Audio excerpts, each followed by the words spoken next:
Don't speak the problem, don't speak the problem, speak the solution.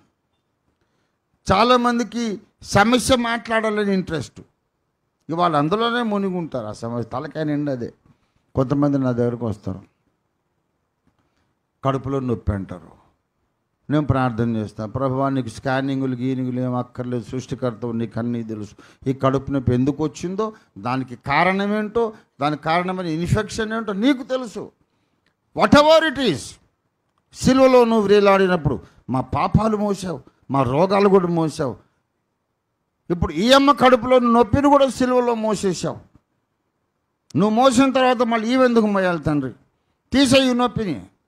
నీవు పొందిన దెబ్బల్లోనికి ఇది absorb చేసుకో యేసు నామములో. You are healed. అమ్మ ప్రభు నిన్ను ముట్టాడు అని చెప్పి పంపిస్తే పోరు. మేము స్కానింగ్ చేసుకుంటే డాక్టర్ గారు ఇలాగన్నాడు అలాగన్నాడు అని అర్ధగంట సేపు ఆ కడుపు నొప్పి పురాణం అంతా చెప్తుంది. నువ్వు నొప్పి పురాణం అంతా ఎప్పుడు చెప్పాలంటే ప్రార్థన చెయ్యక ముందు చెప్పాలా. అంతకుముందు చెప్పకుండా ఎందుకు గమ్ము నిలబడ్డు మూగదానిలాగా, మూగోడిలాగా? సరే ప్రార్థన చేసినాక మళ్ళీ నొప్పి సంగతి మాట్లాడతావు. ఏం జరుగుతుందో చెబుతున్నా ప్రాక్టికల్గా. అదృశ్యలోకాన్ని చూసిరోని కనుక చెప్తున్నా. నీ కొరకు దైవజనుడు ప్రార్థించినప్పుడు నీలో నుంచి నొప్పి, ఆ వ్యాధి అనే చీకటి బయటికి వెళ్ళిపోతుంది. ఆ గేట్ దాకా వెళ్ళిపోతుంది. వెళ్ళిపోయే లోపల నువ్వు మళ్ళీ ఆ నొప్పి ఎట్లెట్లా ఉందో వర్ణిస్తావు. చూడు, ఏందమ్మా మళ్ళీ పిలిచావని వచ్చేస్తుంది.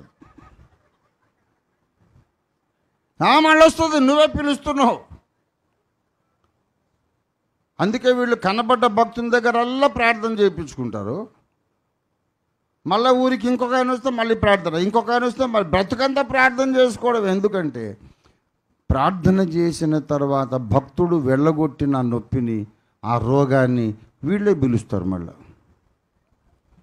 దాని గురించి మాట్లాడొద్దు, నువ్వు పరిష్కారాన్ని గురించి మాట్లాడు.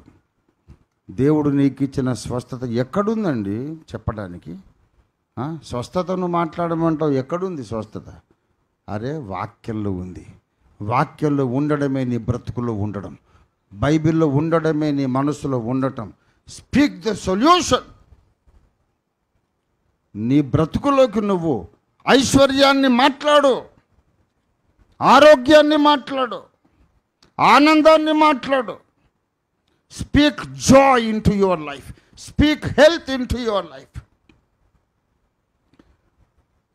నువ్వు మాట్లాడు. ఐఎమ్ రిచ్, ఐఎమ్ స్ట్రాంగ్, నేను ధనవంతుణ్ణి, నేను బలవంతుణ్ణి. నేను ఎందుకు పేదోడిని కావాలి? మా నాన్న పేదోడైతే నేను పేదోడిని ఏమండి. కానీ మా నాన్నేమో విశ్వానికే కోటీశ్వరుడు, నేను ఎట్లా పేదోడిని అండి? ఒక్కటే మాట, తండ్రి నువ్వు మా నాన్నవా కాదా? బైబిల్ ప్రకారం నన్ను కన్నవా లేదా? నేను నీ వారసున్నా కాదా?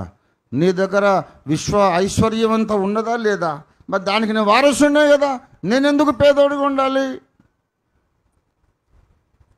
కనుక నాకు అవసరమైనంత మేరకు దేవుని ధనరాశులలో నుండి, విశ్వరాజాధిరాజు ఖజానాలో నుండి నాకు అవసరమైన మేరకు డబ్బును నేను రిలీజ్ చేస్తున్నాను యేసు నామములో.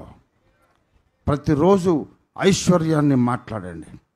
నీ మాటలను బట్టే నీ బ్రతుకు పరిస్థితులు మారుతాయి. Don't speak the problem, speak the solution. చాలామందికి వాళ్ళ సమస్య గురించి చెప్పుకుంటుంటేనే వాళ్ళకి మంచిగా హిందుస్థానీ సంగీతం విన్నట్టు కమ్మగా ఉంటుంది అన్నమాట.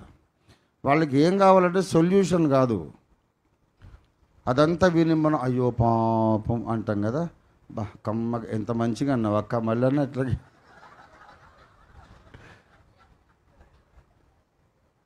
They want to be pitied. వాళ్ళ మీద జాలి చూపాలా, అప్పుడు వాళ్ళు హ్యాపీగా కమ్మగా ఉంటుంది. అది లోక సంబంధుల మనస్సు, శరీర సంబంధుల మనస్సు, ఆత్మ సంబంధుల మనస్సు అది కాదు. సమస్య వచ్చింది కానీ దానికి పరిష్కారం ఏదో ఒక చోట బైబిల్లో రాసింది. పరిశుద్ధాత్మ దేవుడు ఆ మాట చూపిస్తాడు, ఆ మాట పలుకు, ఈ సమస్య పారిపోతుంది. దేవునికి స్తోత్రం కలుగును గాక. దేవుని వాక్యాన్ని భక్షించుట వలన బ్రతుకుదాం. దేవుని వాక్యాన్ని నమ్ముట వలన బ్రతుకుదాం. దేవుని వాక్యాన్ని పలుకుట వలన బ్రతుకుదాం.